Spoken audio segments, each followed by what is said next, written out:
ditanya tentang urusan niat, bagaimana penceramah itu datang kemudian mengharap amplop, mengharap bayaran daripada ceramahnya. Kalau ada penceramah, kiai ceramah, niatnya adalah amplop, itu salah.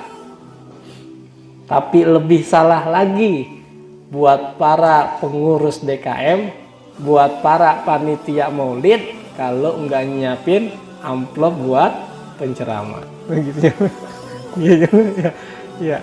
Ya, makanya dalam surah Yasin yang sering kita baca itu, ya, ittabi'u ma la yas'alukum ajra wa hum muhtadun. Ikutilah orang-orang, ya, ikutilah orang-orang yang enggak pernah meminta bayaran, enggak pernah meminta balasan, fahum muhtadun. Maka itulah orang yang diberi hidayah oleh Allah Subhanahu wa taala. Tuh. Nah, nanti kaitannya apa? Dengan jamaahnya sendiri. Dengan jamaah, dengan para santrinya, dengan para muridnya. Itu orang yang menyampaikan ilmu dengan cara ikhlas.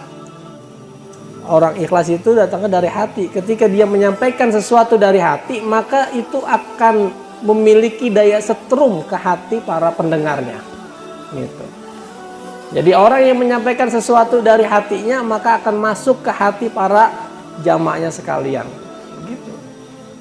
Tapi sebaliknya, orang yang berceramah, yang menyampaikan sesuatu di hadapan masyarakat banyak, saat dia menyampaikan sesuatu bukan karena ikhlas, bukan karena tulus dari hatinya, maka itu yang menyebabkan kadang-kadang orang itu masuk telinga kanan, keluar telinga kiri. Gitu.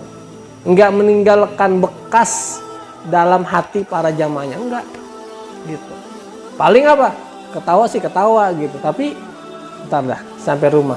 Tadi bahasa apaan? Ya. Lupa dah gitu. Itu begitu. Ya. Jadi yang bisa merasakan sentuhan itu adalah santrinya, jamaahnya.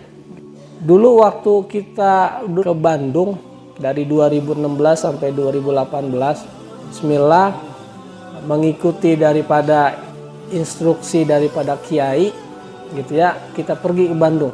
Harus keluar dari tempat kerjaan kita, ngajuin resign hari itu juga, keluar hari itu juga. Biasanya kan aturan di mana-mana perusahaan itu sebulan sebelumnya kita udah ngajuin surat itu. Nah, bulan depan kita baru keluar. Tapi ini enggak, karena mendadak hari ini ngajuin, hari ini juga keluar. Gitu. Nah, bismillah dah tuh. Ya. Kita nganggap nih, ini bahasa kita gitu. Kalau kita boleh sombong nih, ya, kita nganggap tuh udah bener banget itu niatnya, gitu. Kita kayaknya udah ikhlas banget. Ternyata 1 tahun kemudian kita diajak ke daerah Cipanas ini nih. Itu ada tanah udah plus sama gunung-gunungnya. Itu yang sekolah di situ kebanyakan orang Indonesia Timur. Kalau masuk ini dari jalan raya, masih masuk ke dalam lagi, nanjat ke atas, itu jalan masih batu-batu. Nah, ketemu dah tuh kita sampai di situ. Nah, ternyata apa? Kita tanya gurunya, kita tanya pengajar di situ yang tinggal di situ. Ternyata mereka nggak digaji 1 peser pun, nggak digaji. Kita tanya, makan dari mana? Makan ya seadanya. Memang karena luas begitu daerahnya, lapangan punya 2. Ada lapangan yang menengah, ada yang di atasnya lagi, ada lapangan yang besar. Gitu. Gimana nggak luas itu? Akhirnya apa? Itu lahannya semua dijadikan buat bercocok tanam.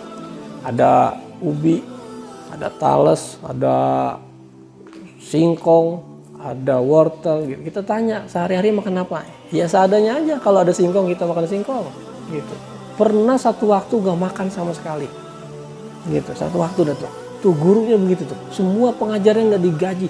Kita ngerasa, ya Allah, ternyata kita yang kemarin-kemarin barangkali kita ngerasa paling ikhlas gitu ya. Kita udah kata bener banget dan niat kita, ada yang lebih bener, ada yang lebih ikhlas daripada kita. Barangkali kita yang berdakwah di Jakarta belum seberapa dibandingkan keikhlasan mereka yang berdakwah, yang ngajar di pelosok-pelosok. Makanya belum lama meninggal Kiai Gontor. almarhum Kiai Haji Abdullah Syukri Zarkasi MA. Beliau dari bapaknya almarhum Kiai Imam Zarkasi.